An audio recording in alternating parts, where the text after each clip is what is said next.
you're like me, you're into more than one outdoor sport, which is why a hitch receiver is a great foundation for carrying gear. And getting mounted accessories on it is easy to do.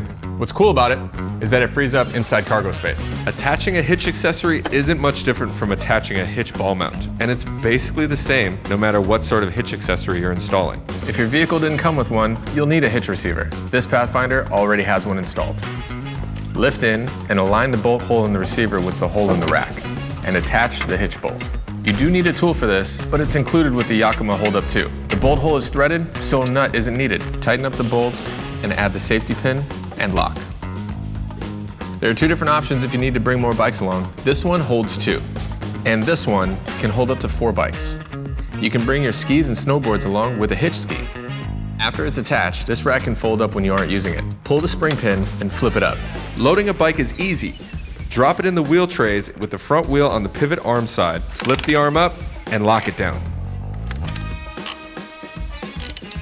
You can still open the rear hatch with the bikes on the rack just by tilting the rack down.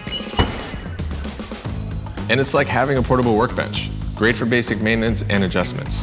For weekend plans, a cargo basket is the perfect add-on to your hitch accessory. With everything locked and loaded, it's time to head out and use it. Keep watching for more how-tos to get the most out of your Nissan accessories. Get that clean look and custom fit from Nissan for your Nissan.